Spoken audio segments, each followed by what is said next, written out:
இன்னைக்கு mutton special.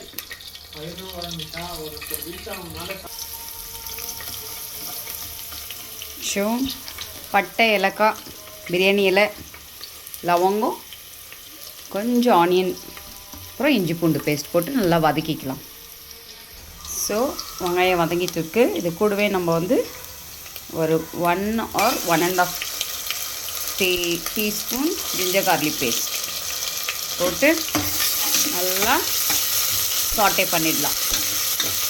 அது கொஞ்சம் லைட் ப்ரௌன் ஆகணும்.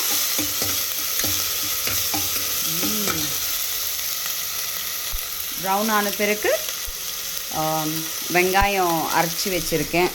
அது வெங்காயம் கொத்தமல்லி போட்டு அரைச்சி வச்சுருக்கேன். அது மிக்ஸ் பண்ணிக்கணும். ஓகே, இது வந்து வெங்காயம், இது சோம்பு எல்லாம் போட்டு கொத்தமல்லி எல்லாம் போட்டு அரைச்சி இது மிக்சிங் போட்டிருக்கோம். அதை போட்டுட்டு நல்லா கொஞ்சம் ஃப்ரை பண்ணிக்கலாம். நல்லா இது போயிட்டுருக்கோம். இது நல்லா ஃப்ரை பண்ணிவிட்டு அது கூட மட்டன் போட்டு நல்லா சாட்டே பண்ணி இது கொஞ்சம் ஆகட்டும். இது மசாலா ஐட்டம்ஸ் எல்லாம், garam masala, chilli powder, salt, அப்புறமா மட்டன் மசாலா எல்லாம் போட்டுட்டு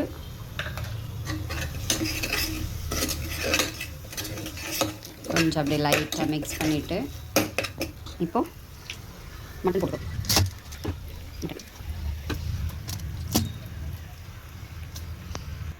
மட்டன் போட்டாச்சு. எல்லாம் மிக்ஸ் பண்ணிக்கலாம். எனக்கு ஒரே கையில் வீடியோ எடுத்துகிட்டு இது பண்ண வாட்டரில் கொஞ்சம் அட்ஜஸ்ட் பண்ணிக்கலாம். மிக்ஸ் பண்ணி காமிக்கிறேன்.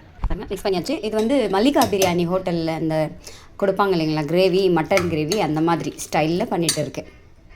ஓகே, கொஞ்ச நேரம் விட்டு பார்க்கலாம். ஆகிட்டுருக்கு. இது மேலே நான் என்ன பண்ணுவேன்னா கொஞ்சம் என் ஸ்டைலில் கட் பண்ண டொமேட்டோஸை சேர்த்துப்பேன்.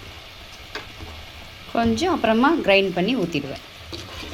இது கொஞ்சம் ஜஸ்ட் அப்படியே வேகட்டும். டொமேட்டோ அப்படியே வேகட்டும். கொஞ்சம் கிரைண்ட் பண்ணுறதுக்கு இங்கே வச்சுருக்கேன். இது கொஞ்சம் கிரைண்ட் பண்ணது மிக்ஸ் பண்ணிக்கலாம். சும்மா ஒரு தக்காளியை கட் பண்ணணும், ஒரு தக்காளி இப்படி கிரைண்ட் பண்ணால் கொஞ்சம் கிரேவி கிடைக்கும். அதனால் ஓகே, இந்த ஸ்டேஜில் கிரேவி வந்த ஸ்டேஜில் தேங்காய் பால் அரைச்சி ஊற்றிக்கிறோம். தேங்காய் பால் ஊற்றிக்கலாம். ஓகே, தேங்காய் பால் ஊற்றி கொஞ்சம் மிக்ஸ் பண்ணிவிட்டு சால்ட் பார்த்துட்டு, ஸ்பைஸ் பார்த்துட்டு வேணும்னா இன்னும் கொஞ்சம் ஸ்பைஸ் ஆட் பண்ணிக்கணும். நீங்கள் சில்லி பவுடர் ஆட் பண்ணிக்கணும். தண்ணி மிக்ஸ் பண்ணிவிட்டு சால்ட் ஆட் பண்ணி வேணும்னா சால்ட் ஆட் பண்ணிக்கலாம். இல்லைன்னா நான் ஃபஸ்ட்டே போட்டுட்டேன். ஸோ டேஸ்ட் பார்த்துட்டு சால்ட் வேணும்னு சால்ட் போட்டுட்டு குக்கர் மூடிடுவேன். அவ்வளோதான். இதில் வந்து சில பேர் வந்து திக்காக வேணும்னு கேட்பாங்க. இன்றைக்கி நானும் கொஞ்சம் தண்ணியாக போடலாம், நாட்டி ஸ்டைலில் கொஞ்சம் நல்லா வாட்டரியாக. அதனால் நல்லா வாட்டர் சேர்த்துக்கிறேன். உங்களுக்கு தேவையான அளவுக்கு நீங்கள் சேர்த்துக்கலாம் தண்ணி. பாருங்கள், நல்லா இப்படி இந்த அளவுக்கு தண்ணி. ஸோ திக்காக வேணும்னா தண்ணி எதுவும் சேர்க்க வேண்டாம். ஜஸ்ட் ஒரு 1/2 கிளாஸ் வாட்டர் சேர்த்துட்டு முடிக்கலாம். ஓகேங்களா? ஸோ குக்கர் மூடி போட்டு ஒரு 3 விசில் தான் விடுவேன் நான். எனக்கு வந்து சாஃப்ட் மட்டன், அதனால் 3 விசில்ஸ் அவ்வளோதான். ஓகே, ஆன பிறகு பார்க்கலாம். பாய். ஆச்சு, குக்கர் மூடிட்டோம். இப்போ விசில் வெயிட் பண்ணலாம். அதுக்குள்ளே நம்ம ஸ்டவ் எல்லாம் க்ளியர் பண்ணிவிட்டு க்ளீன் பண்ணிடலாம். நான் சமையலானு எப்போவுமே கிச்சன் க்ளீனாக வச்சுடுவேன். பாருங்க, எல்லாம் துடைச்சாச்சு. சாதம் இந்த பக்கம் இருக்குது.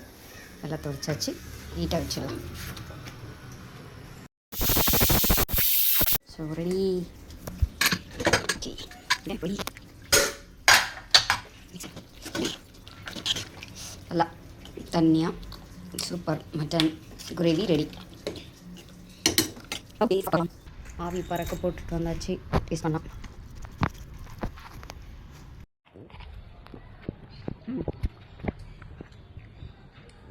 சூப்பர், சூடாக இருக்குது.